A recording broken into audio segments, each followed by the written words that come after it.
सेवा करो, आसक्त मत हो। इसलिए दो प्रकार की भक्ति, अहेतु की और अप्रतिहता। तैल धारावत आहर निस गोविंद को याद करो। रात्रि में सोड़े हो, हरे कृष्ण कृष्ण कृष्ण हरे हरे, हरे राम राम राम हरे हरे याद करके सो जाओ। आप जितने घंटे सोड़े हो भजन हो रहा है विशुद्ध रूप से। सवेरे उठ करके फिर भगवान को याद करो। पूरा दिन पूरी रात्रि आपकी उसी में जाएगी। पाप को याद करके सोगे, जितने देर सो रहे हो पाप होता ही चला जाएगा। तो भगवान की भक्ति दो प्रकार की है। अब भक्ति जब करोगे, भगवान की सेवा करोगे, तो भक्ति के बेटा कितने हैं? दो। कल सुना रहे थे, ज्ञान और वैराग। मां जहां होती है बच्चे चले ही जाते हैं वहां पर। ज्ञान वैराग तुरंत आ जाएंगे। इसलिए सूत जी कह रहे हैं, जन यत्यासु वैराग्यम ज्ञानं च यद हेतुकम। दौड़ करके आ जाते हैं ज्ञान भी और वैराग। ध्रुव प्रहलाद कहीं पढ़ने गए क्या? बोलो, भक्ति थी तो आ गया ज्ञान, आ गया वैराग। वासुदेवे भगवती भक्ति योग प्रयोजितः जनयत्यासु वैराग्यम।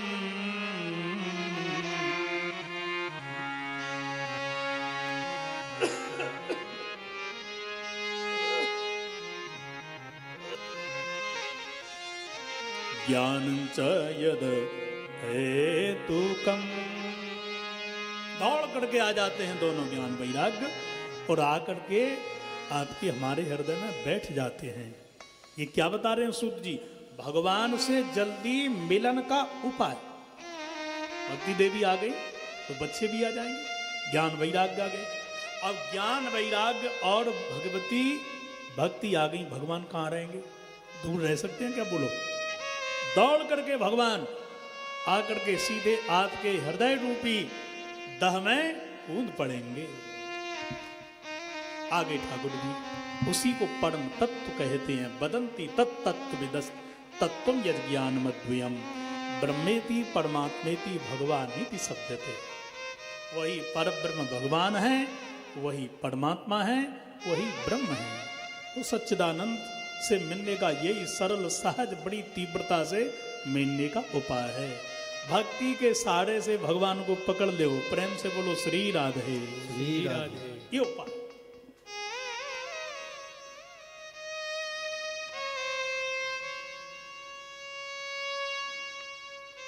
यही ब्रह्म अनेक रूपों में आया। 24 रूपों से प्रथम प्रमुख रूप से आया है। तो 24 अवतारों की यहां चर्चा सुनाइए। भगवान यही सर्वप्रथम सनकादि बनकर के आए, और सनकादि बनकर के श्री सनक सनंदन सनातन सनत कुमार के रूप में इन्होंने ब्रह्मचर्य का प्रचार किया। भगवान पृथु बने, नारद के रूप में आए, भगवान कपिल के रूप में आकर के सांख्य शास्त्र का उपदेश मैया देवहूति को दियो। यही भगवान मोहिनी बने, बराह बने, कच्छप बने, मत्स्य बने, और रामकृष्ण के रूप में आए। श्री ठाकुर जी व्यास बन करके आए, वेद के 4 भाग कर दिए और 6 शास्त्र बना दिए, 17 पुराण बनाए। व्यास जी को संतोष नहीं मिला, बहुत दुखी हो गए, क्या करूं। और एक दिन की बात कि महाराज हाथ में वीणा लेकर के श्री नारद जी श्रीमन नारायण नारायण गाते हुए आए। सो व्यास जी बैठे बड़े चिंतित। व्यास जी को निहार करके नारद जी ने कहा, नारद जी बोले, व्यास जी तुम इतने चिंतित हो, क्या बात है? इतने पुराणों के, वेदों के और शास्त्रों के रचयिता, अथापि सोचस्यात्मन अकृतार्थ एव प्रभु। क्या सोच रहे हो? तुम्हारे माथे पर चिंता की लकीर है। व्यास जी ने कहा, नारद जी मैं क्या बताऊं, सत्यता तो यह है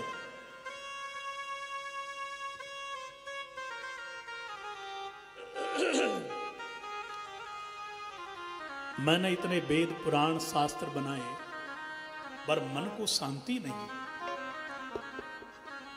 नारद जी ने तुरंत साड़ी की साड़ी रेखा पढ़ ली मन की, और पढ़ करके कहा कि तुमने इतने शास्त्र वेद पुराण बनाए, ज्ञान का प्रचार किया। सत्यता यह है कि ऐसा कोई पुराण नहीं बनाया जो प्रेम से लथपथ हो। और नारद जी ने कहा, व्यास जी तुमने जितने भी अभी गीत गाए हैं, वेद के, पुराण के, शास्त्र के, ये सब देवी देवताओं के गीत गाए। और जब बारातियों के गीत गाओ और जब तक दूल्हा के गीत गाए नहीं तब तक विवाह की रस्म पूरी थोड़ी होती है। तो मैंने ऐसा कोई पुराण बनाया जो श्री कृष्ण की भक्ति से परिपूर्ण हो।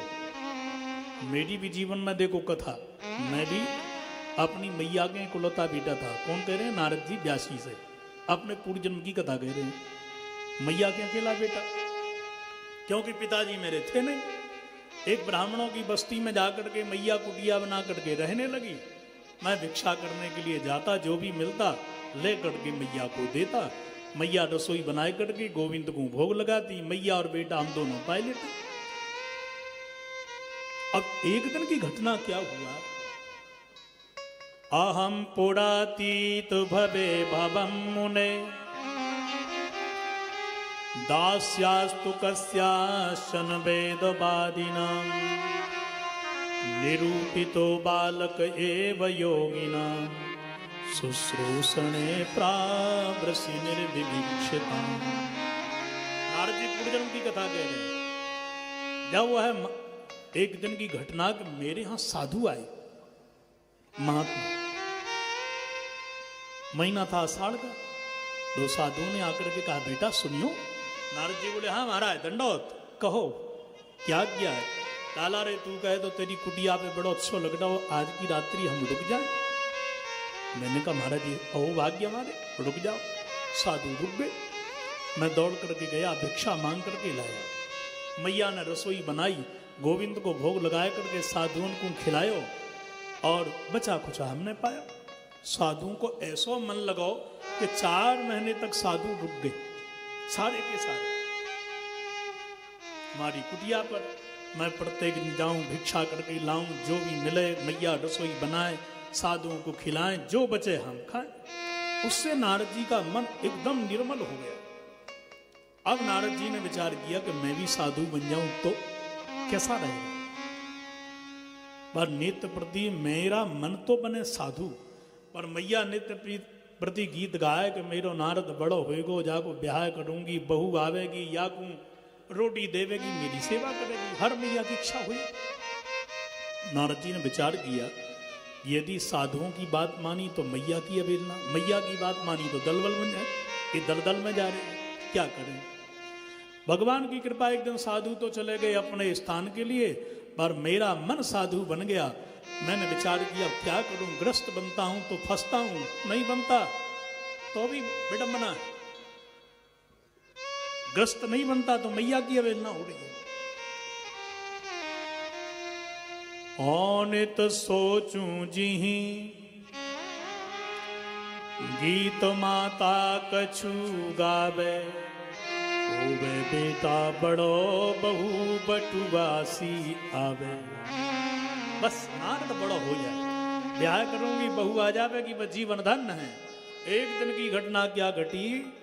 व्यासी नारद जी कह रहे हैं, मैया मेरी रात्रि की बेला में गैया को दूध निकालने को गई।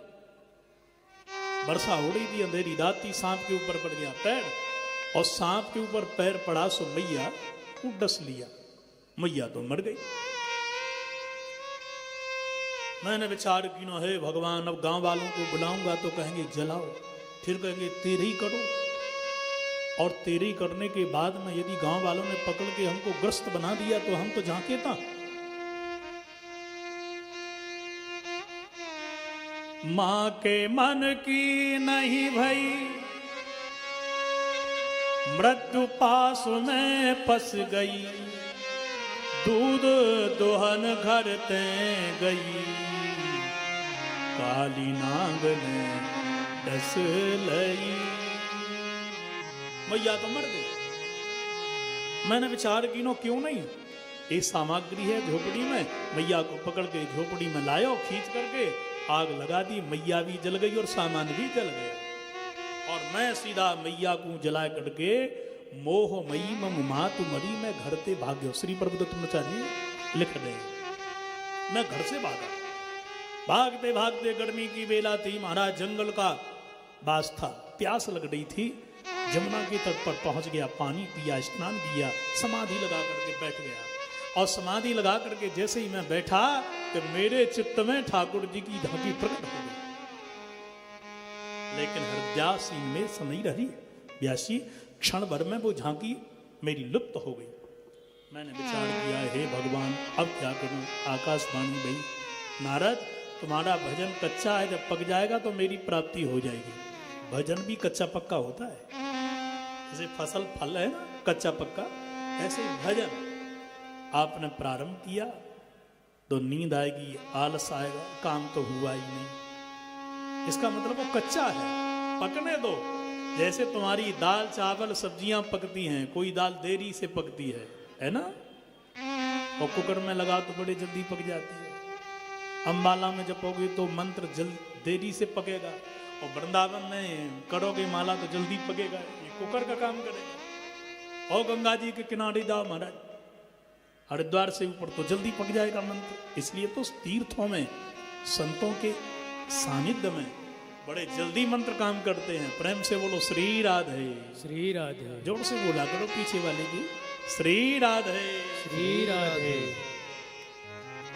मैंने भजन और किया, भगवान ने आकाशवाणी करी कि भजन तुम्हारा कच्चा है, पकने दो। अंत में जाकर के भजन पका तो मेरी मृत्यु हो गई। महाराज ब्रह्मा जी ने जब रचना करी तो मेरा जन्म उनकी गोदी से हुआ, नारद जी का। और नारद जी दौड़े दौड़े सीधे जाकर के पहुंच गए भगवान श्री नारायण के यहाँ। भगवान के दर्शन कर रहे थे। दर्शन करते करते ठाकुर जी बोले, कहो बाबा क्या चाहिए? बोले बस एक ही चीज दे दो। कहा, देवदत्तमिमां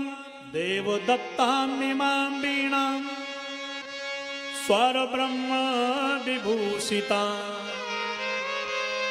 मूर्छयत्वा हरिकथा गायमानश्चराम्यहम्। बस एक कृपा कर दो, और कुछ नहीं चाहिए क्या? बोले आपके हाथ में जो वीणा है ना, नारद जी कह रहे हैं, मोकू दे दो महाराज। तुम क्या करोगे? बोले यह वीणा बजा करके आपके गुण गाऊंगा, और तब तक गाऊंगा जब तक गाते गाते मूर्छित नहीं हो जाऊंगा, बेहोश नहीं हो जाऊंगा, धरती पर गिर नहीं जाऊंगा, तब तक आपके गुण गाता रहूंगा। ये वीणा मुझे दे दीजिए बस, और कुछ नहीं चाहिए।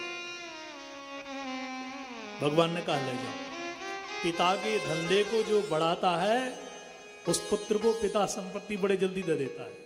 जब ले जाओ।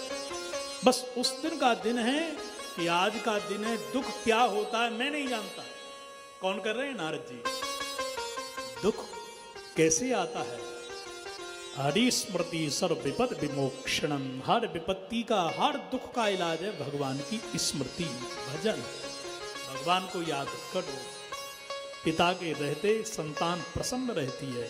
जगत पिता की याद करोगे तो जगत की संतानें सब सुखी रहेंगी, हम सब सुखी रहेंगे। तो कम से कम 1 घंटा तो निकाल लो 24 घंटे में। 1 घंटा नहीं तो आधा ही घंटा निकाल लो, पर हम 1 मिनट निकालने तैयार नहीं। बुराई की लड़ाई के लिए हर समय तैयार है, भगवान के स्मरण के लिए तैयार नहीं है। प्रेम से बोलो जय श्री कृष्ण, जय श्री कृष्ण। इसलिए मेरे कहने से तुम भागवत की रचना करो। तब सरस्वती के किनारे बैठ करके श्री नारद जी के आदेश से श्री व्यासी ने भागवत की रचना करी। 18,000 श्लोकों की यह संहिता। अब रच तो दी, धन तो कमा लिया, पर दूं किसके लिए? पिता सोचता है कि मैं ये संपदा दूं किसके लिए जो मैंने खून पसीने से कमाया है? कौन इसकी रक्षा करेगा? इसको बढ़ाएगा कौन?